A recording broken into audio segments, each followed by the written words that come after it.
শয়তান তো আপনার আশেপাশেই আছে, এই সরকারের সঙ্গে আছে, সামনে আছে, পিছনে আছে, সচিবালয়ে আছে, ওদের আগে ধরেন। এই বিএনপি নির্বাচনের জন্য বছরের পর বছর রাজপথে আন্দোলন করেছে, আমাদের হাজার হাজার কর্মী প্রাণ দিয়েছে, পঙ্গু হয়েছে।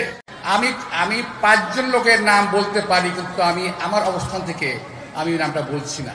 আজকে আমরা যখন নির্বাচনের কথা বলি, অনেকে অনেকভাবে কথা বলেন যে বিএনপি শুধু নির্বাচনের কথা বলে। ভাবসাবটা এরকম, নির্বাচনে আসলে শুধু বিএনপি নির্বাচন করবে, আর কেউ নির্বাচনে যাবে না। আমরাও দেখতে চাই নির্বাচন আসলে পরে আপনারা কারা কারা নির্বাচনে যান। যদি নির্বাচন যখন যাবেন তখন নাক্ষর দিয়ে আসবেন যে বিএনপি নির্বাচন চেয়েছিল, তাই নির্বাচন হচ্ছে। এই কথা মাথায় রাখতে হবে আপনাদের। এই বিএনপি নির্বাচনের জন্য, এই বিএনপি ভোটের অধিকার আদায়ের জন্য বছরের পর বছর রাজপথে আন্দোলন করেছে, আমাদের হাজার হাজার কর্মী প্রাণ দিয়েছে, পঙ্গু হয়েছে। আজকে বলেন যে বিএনপি নির্বাচনের কথা বলে। সেই প্রসঙ্গে বলতে চাই, একটি কথা কালকে এসেছে, সাংবাদিকরা প্রশ্ন করেছিল আমাদের নেতৃবৃন্দকে, তখনও ব্যাপারটি ঘোষণায় আসে নাই। এই স্থানীয় সরকার নির্বাচন সংসদ নির্বাচনের আগেই হবে। অনেকে এমন ধারণা পোষণ করছেন, এমন ইচ্ছাও পোষণ করছেন। যে বা যারা বলছেন, আমি তাদের প্রতি বিনয়ের সঙ্গে অনুরোধ করে বলবো যে এই কথাটা প্রত্যাহার করেন। কারণ আমরা এই 17 বছর আন্দোলন করি নাই স্থানীয় সরকার নির্বাচনের জন্য, আমরা আন্দোলন করেছি সংসদ নির্বাচনের জন্য।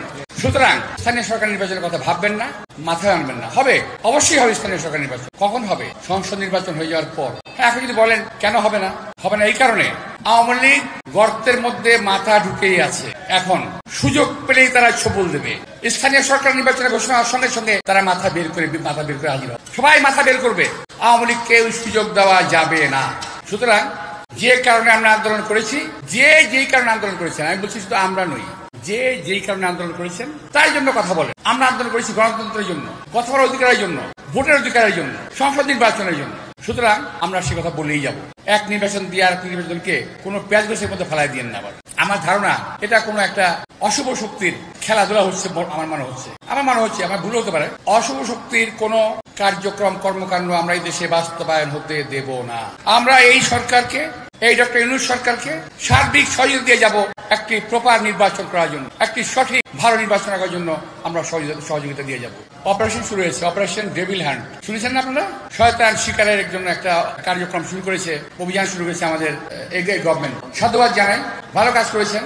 শয়তান শিকার করতে গিয়ে যেন আবার ভালো লোক শিকার না হয়ে যায়, এটা দয়া করে খেয়াল রাখবেন। আরেকটা হলো, শয়তান শিকার করার জন্য বনে জঙ্গলে ঘোরা দরকার কি ভাই? শয়তান তো আপনার আশেপাশেই আছে, এই সরকারের সঙ্গে আছে, সামনে আছে, পিছনে আছে, সচিবালয়ে আছে, ওদের আগে ধরেন।